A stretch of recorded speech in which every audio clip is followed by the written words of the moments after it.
की न्यूज, खबरों का सारथी। नमस्कार, खबर उत्तराखंड में आप सभी का स्वागत है। बाहू आपके साथ यश शुक्ला। रुक करेंगे खबरों का, लेकिन इससे पहले एक नजर सुर्खियों पर। समनामी का आज का कार्यक्रम, शहीद स्मरण समारोह में हुए किया प्रतिभाग। देवभूमि कल्चर फेस्टिवल 2025 में प्रतिभाग लिया और बद्रीनाथ धाम में किए दर्शन पूजन। राज्य स्थापना का रजत जयंती वर्ष, 5 नवंबर को दून विश्वविद्यालय में जुटेंगे प्रवासी उत्तराखंडी। सीएम धामी करेंगे सवाल। नहाय खाई के साथ छठ पर्व का शुभारंभ, 34 घंटे का निर्जला व्रत, महिलाओं ने निकाली भव्य कलश यात्रा।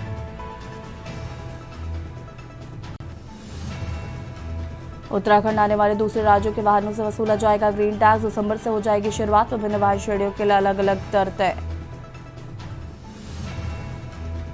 प्रदेश में भू उपयोग परिवर्तन की समय सीमा की गई तय। अब ऑनलाइन होगी प्रक्रिया। जमीनों के भू उपयोग के लिए कई साल का इंतजार होगा खात्मा। दून समेत 3 जगहों पर संतोषजनक श्रेणी में AQI। दीपावली के बाद हवा की गुणवत्ता में आया सुधार।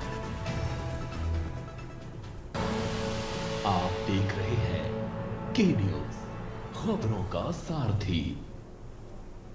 खबर खटीमा से, जहां क्षेत्र के सामान्य परिवार की बच्ची ने गॉड गिफ्टेड डांस प्रतिभा को रियाज से निखार कर स्वयं को साबित करने में सफलता पाई है। India talent fight session 5 under 15 का फाइनल पड़ाव पार कर साक्षी ने अपना लोहा मनवाया। साक्षी का फाइनल शो 30 अक्टूबर को टीवी चैनल पर प्रसारित किया जाएगा। साक्षी हल्द्वानी, हरिद्वार व मुंबई में आयोजित कई डांस कंपटीशन में पुरस्कृत होकर जिले के साथ साथ उत्तराखंड का नाम रोशन करती रही हैं।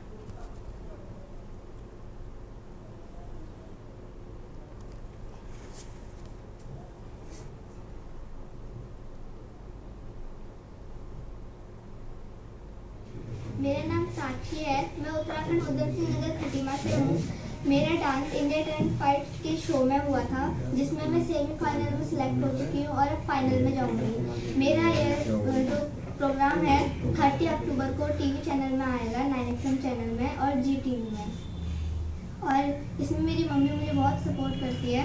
मैं योगा और डांस में दोनों में ही आगे जाती हूँ।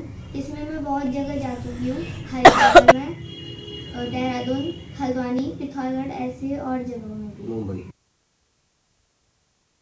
खबर हल्द्वानी से है, जहां पर हल्द्वानी शहर में अब सड़क चौड़ीकरण और जल निकासी व्यवस्था में सुधार का कार्य एशियाई विकास बैंक ADB की परियोजना के तहत किया जाएगा। योजना के अंतर्गत लगभग 16.5 किलोमीटर सड़कों और प्रमुख चौराहों के चौड़ीकरण, पुनर्निर्माण एवं प्रबंधन सुधार का कार्य किया जाएगा। ADB के ये कार्य युद्ध स्तर पर प्रारंभ किए जा रहे। पहले चरण में 3 पानी से बरेली रोड तक के हिस्से को लिया जाएगा, जहाँ सड़क चौड़ीकरण के साथ साथ जल निकासी की आधुनिक व्यवस्था विकसित की जाएगी।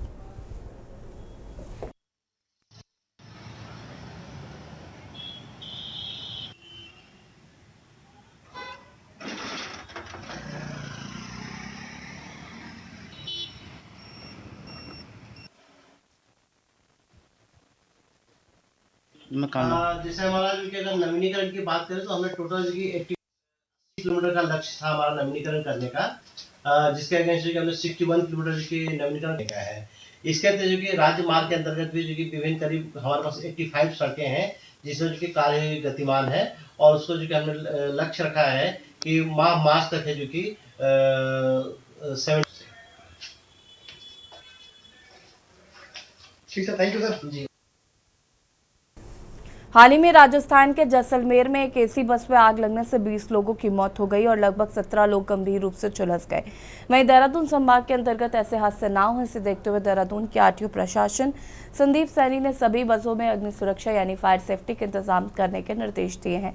इस बात पर संदीप सैनी ने कहा कि सभी ट्रांसपोर्ट यूनियन और सार्वजनिक बस संचालकों को निर्देश दिए गए हैं कि बसों में वायरिंग की जाँच कर ले। साथ ही उन्होंने कहा कि सभी बस संचालक से कि बसों में अग्निशमन यंत्र की जांच करें और चालकों को उसे उपयोग करने की ट्रेनिंग भी दे, ताकि कोई हादसा होने पर स्थिति नियंत्रित की जाए।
खबर देहरादून से। कुछ समय पहले उत्तराखंड के पर्यटन व संस्कृति मंत्री सतपाल महाराज ने नई दिल्ली में केंद्रीय पर्यटन व संस्कृति मंत्री गजेंद्र सिंह शेखावत से मुलाकात कर भारतीय पुरातत्व सर्वेक्षण यानी कि ASI के अधीन आने वाले संरक्षित क्षेत्र की प्रतिशत दूरी को 100 मीटर से कम कर 30 से 40 मीटर करने का अनुरोध किया। वहीं इस पर सतपाल महाराज ने कहा कि उत्तराखंड में 100 मीटर के अंतर्गत गांव आ जाते हैं तो इस कानून में से गांव में मकानों का निर्माण नहीं हो पाएगा, जिससे भयावह स्थिति बन जाएगी। साथ ही उन्होंने कहा कि केंद्रीय मंत्री से आग्रह किया है कि मूर्ति विहीन मंदिरों में मूर्तियों की स्थापना की जाए। आधुनिक टेक्नोलॉजी के माध्यम से मंदिरों में मंत्रोच्चारण भी करवाया जाना चाहिए।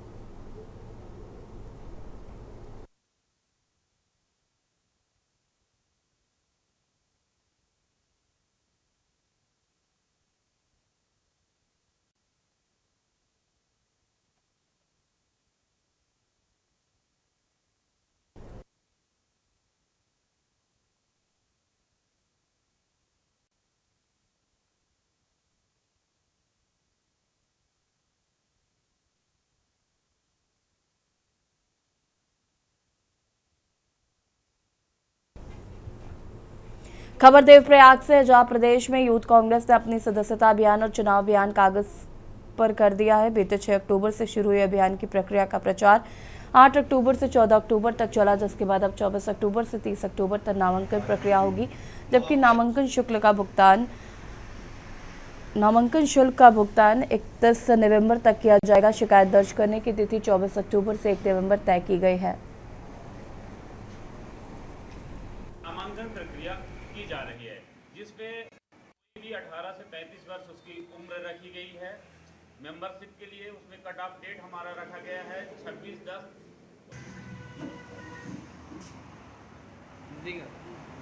बिल्कुल वीर भर माधव सिंह भंडारी की ये भूमि है और जिस तरह से उन्होंने मैकमोहन रेखा पूरे भारत तिब्बत सीमा पर बनाई, उसी परिप्रेक्ष्य में आज हमारे बीच में जेडारो के रूप में सतीश शुक्ला जी मध्य प्रदेश से हमारे बीच में आए हैं और यूथ को जोड़ने के लिए उन्होंने अपने दिशा निर्देश दिए हैं कि शीघ्र हमें नामांकन के बाद एक वोटिंग करने, ज्यादा से ज्यादा यूथ की वोटिंग करवानी है, उन्हें सदस्य बनाना है ताकि जो हमारे यूथ कांग्रेस है वो मजबूत हो सके।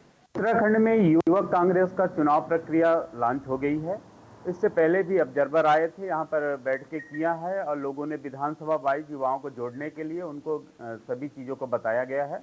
अब नॉमिनेशन की प्रक्रिया 24 तारीख से शुरू हुई है, जिसके चलते मुझे इस कोड़ी गढ़वाल जोन का जडारो बनाया गया है। जिस प्रकार से अब सदस्यता की बात है, 18 से कोई भी 18 से 35 साल की उम्र के बीच का व्यक्ति हमारे युवक कांग्रेस की सदस्यता भी ले सकता है और चुनाव भी लड़ सकता है। नॉमिनेशन प्रक्रिया शुरू है, 24 से 30 तारीख तक है। खबर विकासनगर से है, जहां पचवातून क्षेत्र में आम व लीची के हरे भरे पेड़ों को पर आरिया चलने का सिलसिला बदस्तूर जारी है।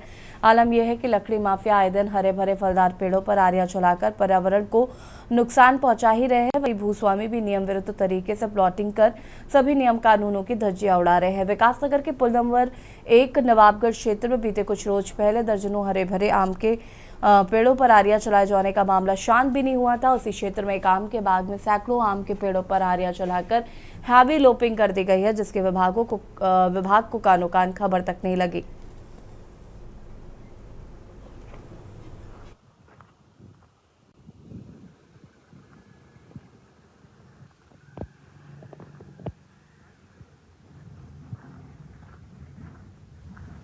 पुल नंबर 1 के पास सूचना मिली थी कि वहाँ पे हार्ड लॉपिंग की गई है, तो हमारे स्टाफ द्वारा वहाँ जाके निरीक्षण किया गया था। लगभग 356 पेड़ों की वहाँ हार्ड लॉपिंग की हुई है।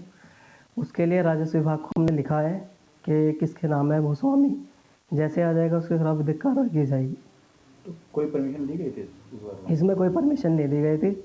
अभी तक हमारे विभाग द्वारा लगातार कार्रवाई की जा रही है। अभी पिछले 2 महीने में 11 लोगों पर मुकदमा किया जा चुका है। जहाँ भी मिल रहा है उसके खिलाफ सख्त से सख्त कार्रवाई की जा रही है। रामनगर से है। रामनगर के सरकारी अस्पताल की बदहाल स्वास्थ्य सुविधाओं को लेकर लगातार विभिन्न संगठनों के लोग नाराज हैं, लेकिन इसके बावजूद भी सरकार और जिम्मेदार अधिकारी रामनगर की जनता को स्वास्थ्य सुविधा देने में पूरी तरह से नाकाम साबित हो रहे हैं, जिसके चलते सरकारी अस्पताल में उपचार न मिलने के कारण अब गरीब मरीजों को प्राइवेट अस्पतालों में जाकर महंगे दामों में उपचार कराने के लिए मजबूर होना पड़ रहा है।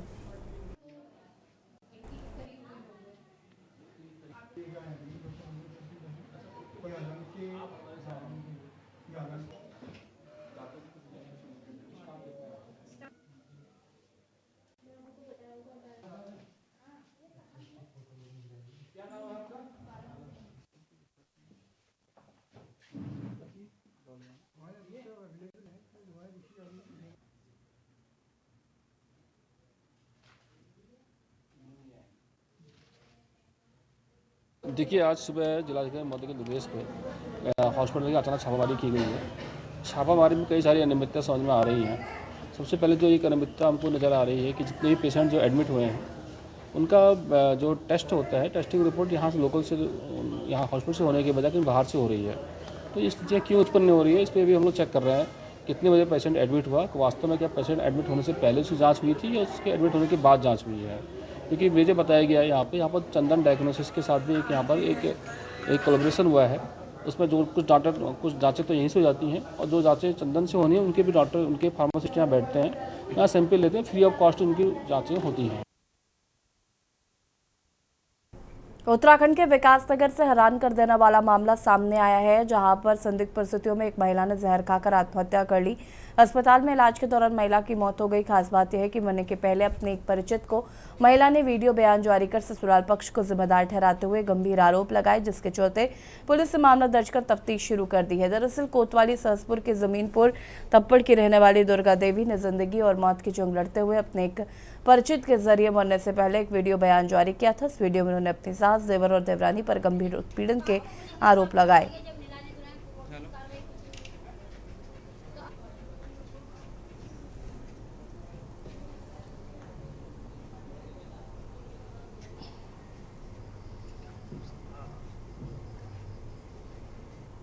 कल भैया उसने जहर खाया था, भाभी ने, मेरी दुर्गा ने। तो लेकर आए उसको, तो अब डॉक्टर बोल रहे हैं कि क्या बोलते हैं, उनको दिल का दौरा पड़ा, मगर उन्होंने जहर खाया था लिफाफा तक। अब उनकी आपसी लड़ाई हो रही थी ना घर में, उसकी सास की, उसकी देवर की, उसकी देवरानी की, वो लड़ रहे थे, आपसी में लड़ रहे थे और बच्चों को भी मार रहे थे। बच्चों के साथ भी लड़ाई करी उन्होंने। सर मम्मी को लेके आए थे हॉस्पिटल, चाचाओं ने मम्मी के साथ लड़ाई करी, हाथापाई करी, मम्मी को मारा।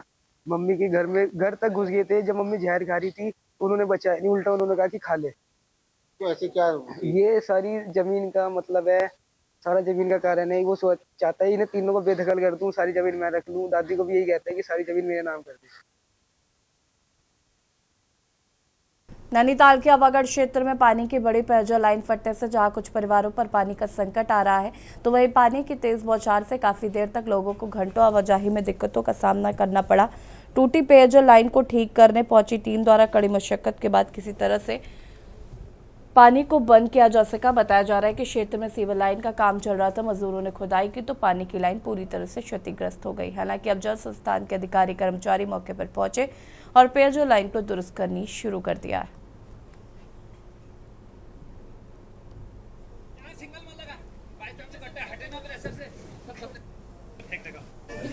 अभी आवागढ़ कंपाउंड में पेयजल सीवर का काम चल रहा था, तो सीवर के काम की वजह से जो लेबर हैं उनके कहने डीआई की लाइन एक टूट गई है। तो अभी प्रेशर तो हमने कम कर दिया है। अब इस लाइन को कहते हैं बनाने की पूरी कोशिश कर रहे हैं कि शाम तक ये सप्लाई दोबारा सुचारू हो जाए। तो इसमें अभी देखिए क्षेत्र तो काफ़ी बड़ा है, इसका शाम तक का भी हो सकता है या कल सुबह भी हो सकती है। ये पूरा आवागढ़ कंपाउंड में। तो कितना समय लगेगा इसमें? ये हो जाएगी शाम तक का सप्लाई। हमारे वहाँ पर सिविल लाइन का काम चल रहा था, नई सिविल लाइन डल रही थी, तो यहाँ पर शायद जो इनके वो थे ठेकेदार वो थे नहीं, तो इन लोगों से गलती से जो पाइप की लाइन थी वो फट गई थी और काफ़ी पानी लोगों के घर में घुसा है। काफ़ी पानी। कितना नुकसान हो गया? यहाँ पर पाठक जी का परिवार है, उनके घर में काफ़ी पानी घुसा है। बाकी ऐसा ज़्यादा पानी और किसी के घर में नहीं घुसा, सिर्फ एक दो लोग के घर में पानी घुसा है। जो पाठक परिवार है उनके घर में पानी घुसा है।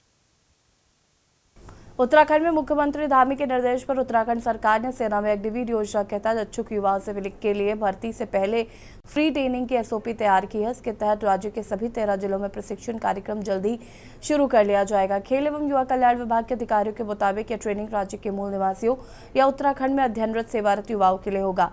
प्रदेश सरकार का कहना है कि ट्रेनिंग में हिस्सा लेने वाले अग्निवीरों को सेवा काल के बाद सरकारी नौकरियों में आरक्षण का लाभ मिलेगा। ये पहल युवाओं को सेना की सेवा में कदम रखने और शारीरिक व मानसिक रूप से तैयार करने के लिए है। देखिए रिपोर्ट।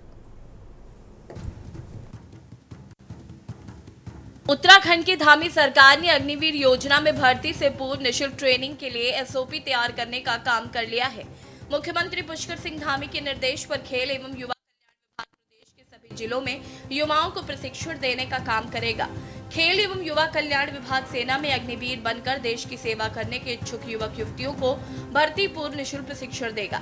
इसके लिए विभाग ने एसओपी तैयार कर ली है। सैनिक कल्याण मंत्री गणेश जोशी ने कहा कि मुख्यमंत्री पुष्कर सिंह धामी ने बीते दिनों खेल एवं युवा कल्याण विभाग को प्रदेश के युवाओं को अग्निवीर भर्ती के लिए प्रशिक्षण देने के निर्देश दिए थे ताकि वो उत्तराखंड की सैन्य परंपरा के अनुसार सेना में अपना करियर बना सके। इसी क्रम में विभाग ने युवाओं को अग्निवीर भर्ती पूर्व निःशुल्क प्रशिक्षण देने की तैयारी पूरी कर ली है। उत्तराखंड में ज्यादातर परिवार से कोई न कोई सदस्य सेना में जरूर गया है। इसी कारण सरकार ये प्रशिक्षण प्रदान कर रही है ताकि युवा अग्निवीर के रूप में सेना में अपनी सेवाएं दे सके। मुख्यमंत्री पुष्कर सिंह धामी के अनुसार ये योजना युवाओं को शारीरिक रूप से मजबूत बनाने के साथ साथ उनके करियर में भी सहारा बनेगी। जल्द ही 13 जिलों में अग्निवीरों का भर्ती पूर्व फ्री प्रशिक्षण शुरू कर दिया जाएगा। उत्तराखंड एक सैनिक बहुल प्रदेश है। देश की सेना का 17.5% की पूर्ति हमारा छोटा सा राज्य करता है। चाहे सैन्य अधिकारी के रूप में हो, चाहे एक सैनिक के रूप में हो, यहाँ के नौजवान देश की सीमा पर जाकर देश की रक्षा करना चाहते हैं। और अग्निवीर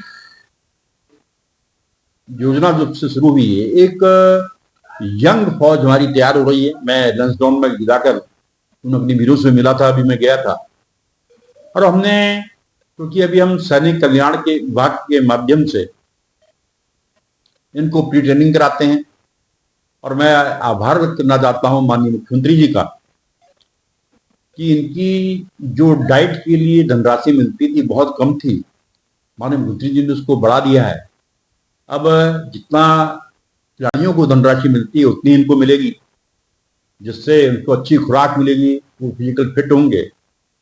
और अब सरकार ने खेल विभाग द्वारा भी इनको ट्रेन करने का के लिए एसओपी जारी की है, तो निश्चित इससे हमारे नौजवान अधिक से अधिक फौज में भर्ती होंगे और देश की रक्षा करेंगे। कि हमारा देश, हमारा प्रदेश जहाँ देवभूमि है वहाँ वीर भूमि भी है। सेनाओं के प्रति, सेनाओं में भर्ती के प्रति यहाँ के युवकों का रुझान है, तो वो और अच्छा कर पाएं, इसके लिए उनको ट्रेनिंग देने की व्यवस्था सरकार कर रही है। तो सरकार का इसके लिए धन्यवाद।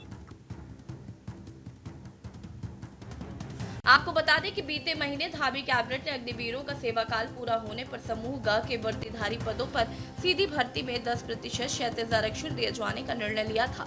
इसके लिए अग्निवीरों का उत्तराखंड का मूल निवासी या स्थायी निवासी होना जरूरी है। कैबिनेट के अनुसार अगले वर्ष रिटायर होने के बाद अग्निवीरों की 850 पदों पर भर्ती की जाएगी, जिसमें आरक्षण राज्य अधीन समूह की वर्दीधारी पदों की सीधी भर्तियों में गृह, वन, आबकारी, परिवहन और सचिवालय प्रशासन विभागों की वर्दीधारी भर्तियों में अग्निवीरों को यह आरक्षण मिलेगा। ये निर्णय केंद्र सरकार की अग्निपथ योजना के तहत भर्ती हुए अग्निवीरों को ध्यान में रखते हुए लिया गया, जिनमें से 75% वर्ष 2026 में सेवा से मुक्त होकर समाज की मुख्य धारा में लौटेंगे। ऐसे युवाओं को दोबारा समाज में समायोजित करने के उद्देश्य से राज्य सरकार ने अग्निवीर क्षैतिज आरक्षण नियमावली 2025 को मंजूरी दी है। कैबिनेट बैठक में तय किया गया था कि गृह विभाग, वन विभाग, आबकारी विभाग, परिवहन विभाग और सचिवालय प्रशासन विभाग की वर्दीधारी भर्तियों में अग्निवीरों को 10% क्षैतिज आरक्षण मिलेगा। गृह विभाग में पुलिस आरक्षी, उप निरीक्षक, पलटन कमांडर, अग्निशामक, फायरमैन, द्वितीय अधिकारी, बंदी रक्षक और उपकरापाल जैसे पदों पर यह आरक्षण लागू होगा। वन विभाग में वन आरक्षी और वन दरोगा, आबकारी विभाग में आबकारी सिपाही, परिवहन विभाग में प्रवर्तन सिपाही और सचिवालय प्रशासन विभाग में सचिवालय रक्षक के पदों पर भी अग्निवीरों को यह लाभ मिलेगा। सरकार ने यह भी स्पष्ट किया कि अग्निवीरों को सेना में बिताए गए वर्षों के अनुसार आयु सीमा में छूट दी जाएगी। साथ ही इस आरक्षण का लाभ केवल उत्तराखंड के मूल या स्थायी निवासियों को ही मिलेगा। ये कदम राज्य सरकार की ओर से अग्निवीरों के भविष्य को सुरक्षित करने और उन्हें सम्मानजनक रोजगार उपलब्ध कराने की दिशा में एक महत्वपूर्ण पहल माना जा रहा है।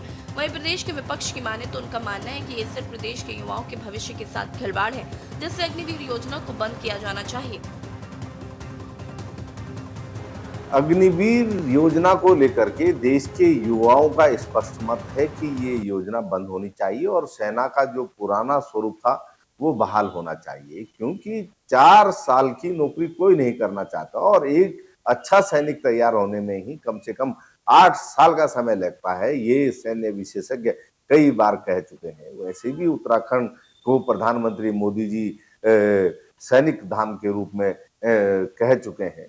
अगर आप सैनिक धाम की गरिमा को बनाए रखना चाहते हैं तो तत्काल युवाओं के हित में, देश के हित में अग्निवीर योजना को वापस लेना चाहिए और जिस प्रशिक्षण की बात मुख्यमंत्री जी कर रहे हैं, जिस एसओपी की बात मुख्यमंत्री जी कर रहे हैं, प्रदेश के नौजवानों का स्पष्ट मानना है कि प्रदेश के नौजवानों को स्पष्ट तौर पर रोजगार दिया जाए, क्योंकि घर घर में बेरोजगारों की आज फौज है। और उत्तराखंड क्रांति दल सबसे पहले तो एक सैनिक बहुल प्रदेश है और इस सैनिक बहुल में इससे बड़ी खासी नाराजगी उत्तराखंड के नौयुवकों में है कि वहां पर जो है एक सैनिक की जगह अग्निवीर की भर्ती हो रही है। लेकिन जो धामी ने एक अग्निवीर में भर्ती के लिए निःशुल्क सेवा का जो प्रावधान, निःशुल्क जो प्रशिक्षण का जो प्रावधान रखा है, वो एक सैनिकों को सिर्फ लुभावने वाली बात है। और वहीं दूसरी तरफ जो सैन्य धाम के उद्घाटन पर माननीय प्रधानमंत्री जी हमारे प्रदेश में आ रहे हैं, तो उनकी घोषणाओं को उनका प्रचार प्रसार के मात्र है। देखिए, मुझे लगता है कि कांग्रेस को या तो अग्निवीर योजना समझ में नहीं आ रही है, युवाओं की समझ में आ रही है, इसीलिए तो युवा उसमें जा रहे हैं और ट्रेनिंग भी ले रहे हैं और देश की सेवा भी कर रहे हैं। तो कहीं ना कहीं कांग्रेस को तो केवल बरगलाना है, लोगों को भ्रमित करने का काम करना है। आज हमारे युवाओं के लिए यहाँ पर फ्री ट्रेनिंग की व्यवस्था भी पुष्कर सिंह धामी जी की सरकार ने की है। तो कांग्रेस जिस तरीके से अग्निवीर को लेकर के भ्रमित करने का काम कर रही है, वो उनकी छोटी सोच और उनकी मानसिकता है। लेकिन हमारे युवाओं को इसमें फायदा हुआ है। देश के प्रधानमंत्री जी जब से इस अग्निवीर योजना को लेकर के आए हैं, तब से लेके आज तक जितने भी हमारे युवा साथी यहाँ पर पहुंचे हैं, 4 साल वहाँ नौकरी करने के बाद वो वहाँ पर परमानेंट भी होंगे और वहाँ से जो लोग उससे रिजेक्ट होंगे वो अन्य और दूसरे क्षेत्रों में और दूसरे जो हमारे विभाग हैं उनमें नौकरी करने का काम करेंगे। कुल मिलाकर अग्निवीरों व अग्निपथ को लेकर राजनीतिक माहौल एक बार फिर गर्मा गया है। ऐसे में अगले वर्ष 2026 में रिटायर होने के बाद अग्निवीरों की 850 पदों पर सरकारी नौकरियों को लेकर अभी से विपक्ष ने सरकार को घेरने के लिए जाल बिछा दिया है। पहले जैसे सेना में नौकरी देना क्या अग्निवीर योजना को बंद करना, ऐसे कई सवाल हैं जिसका सामना सरकार को आने वाले समय में करना महंगा भी पड़ सकता है। वहीं राज्य सरकार जल्द ही प्रदेश में सैन्य धाम खुलने जा रही है, जिसके लिए देश के प्रधानमंत्री नरेंद्र मोदी को देवभूमि आने का न्योता भी दिया गया है। लेकिन उससे पहले एक बार फिर अग्निवीरों को लेकर प्रदेश में राजनीति गर्म है। उत्तराखंड टेक्स रिपोर्ट। और बटन में तहे देखते रहिए के न्यूज़ इंडिया। नमस्कार।